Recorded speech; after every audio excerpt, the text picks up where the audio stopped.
दुनिया कई देशों में ओमिक्रॉन को लेकर हड़कंप मची है, तो वहीं भारत में भी कोरोना वायरस के नए वेरिएंट ओमिक्रॉन के मामले लगातार बढ़ रहे हैं, जिसके बाद से सरकार की चिंता बढ़ गई है। क्योंकि एक्सपर्ट्स का मानना है कि कोरोना के नए वेरिएंट ओमिक्रॉन पर वैक्सीन बेअसर हो सकती है। इसके बाद एक ओर जहां वैक्सीन कंपनियां वैक्सीन में बदलाव कर रही हैं, तो दूसरी ओर बूस्टर डोज देने की चर्चाएं भी हो रही हैं। ब्रिटेन ने बढ़ते केसेस के बीच दिसंबर तक 18 से ज्यादा उम्र के सभी लोगों को बूस्टर डोज देने का फैसला लिया है। आइए समझते हैं ओमिक्रॉन पर वैक्सीन कितनी इफेक्टिव है, इसे लेकर स्टडी क्या कहती है। ऑक्सफोर्ड यूनिवर्सिटी ने अपनी प्री प्रिंट स्टडी में कहा है कि ओमिक्रॉन के खिलाफ फाइजर और मॉडर्ना की वैक्सीन कम कारगर है। इस स्टडी के लिए रिसर्चर्स ने वैक्सीन का सेकेंड डोज ले चुके लोगों में 28 दिन के बाद एंटीबॉडी लेवल चेक किया। स्टडी में शामिल कई लोगों में तो एंटीबॉडी लेवल इतना कम हो गया जो वायरस को रोकने में बिल्कुल कारगर नहीं है।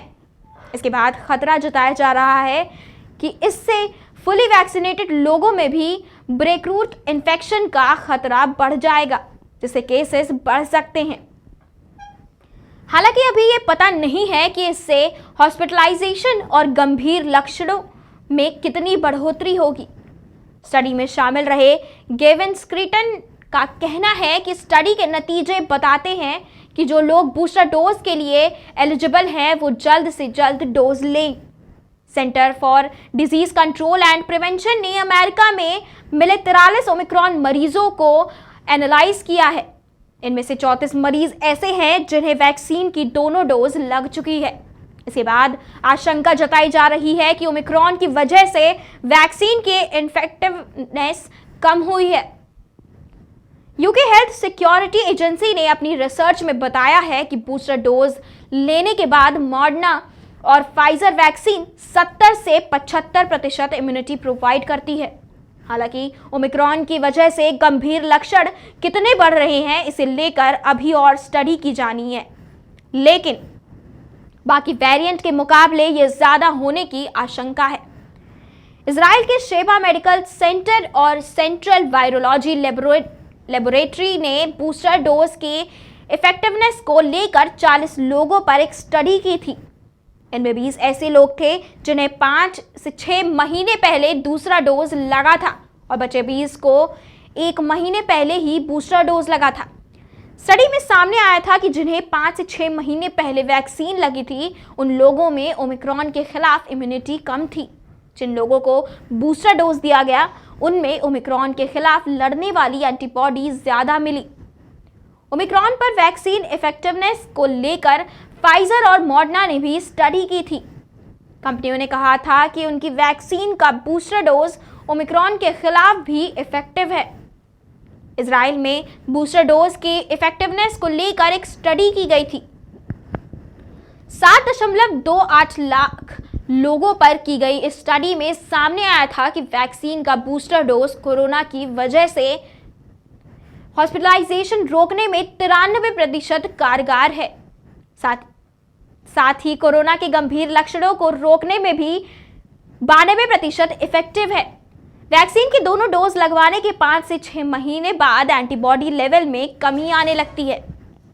इंग्लैंड में फाइजर वैक्सीन की इफेक्टिवनेस को लेकर की गई स्टडी में सामने आया था कि दूसरा डोज लगवाने के 2 हफ्ते तक वैक्सीन इन्फेक्शन को रोकने में 90% कारगर है, लेकिन 5 महीने बाद केवल 70% ही कारगर रह जाती है। इस स्टडी में मॉडर्ना वैक्सीन की इफेक्टिवनेस भी समय के साथ कम होती गई थी। मॉडर्ना कंपनी के प्रेसिडेंट स्टीफन होग ने ओमिक्रॉन पर चिंता जताते हुए कहा कि इसमें वो सभी म्यूटेशन हैं जो हम कभी नहीं देखना चाहेंगे। हालांकि अभी तक का डेटा बताता है कि ओमिक्रॉन पर हमारी वैक्सीन कारगर तो है, लेकिन शरीर में एंटीबॉडी कब तक रहेगी, इसे लेकर हम चिंतित हैं। फाइजर के सीईओ एल्बर्ट बोल्ना ने कहा कि नए वेरिएंट की खबर सुनते ही हमने अपनी प्रोडक्शन कैपेसिटी को बढ़ाया। यहां तक कि हमने प्रोडक्शन बढ़ाने की कॉस्ट का कैलकुलेशन भी नहीं किया। फाइजर और मॉडर्ना दोनों ही अपनी वैक्सीन में डेल्टा और बीटा वेरिएंट के लिहाज से बदलाव कर रही थी। फिलहाल दोनों ही कंपनियां वैक्सीन को ओमिक्रॉन के लिए भी बदलने पर काम कर रही है। फिलहाल नहीं, लेकिन हो सकता है कि आने वाले कुछ महीनों में बूस्टर डोज दिया जाए। ओमिक्रॉन के खतरे को देखते हुए दुनिया भर के कई देश बूस्टर डोज ले रहे हैं। आईसीएमआर ने पार्लियामेंट्री कमेटी को कहा है कि दूसरे डोज के 9 महीने बाद बूस्टर डोज दिया जा सकता है। दिसंबर में ही सीरम इंस्टीट्यूट ऑफ इंडिया ने अपनी वैक्सीन कोविशील्ड को बूस्टर डोज के तौर पर देने की मंजूरी मांगी थी।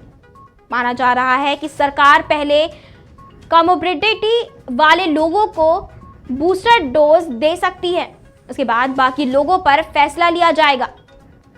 आर वर्ल्ड इन डेटा के अनुसार दुनिया भर के 35 से भी ज्यादा देश अपने नागरिकों को बूस्टर डोज दे रहे हैं। अलग अलग देशों में कॉमोर्बिडिटी और अलग अलग फैक्टर को ध्यान में रखते हुए लोगों को कोरोना वैक्सीन का बूस्टर डोज दिया जा रहा है।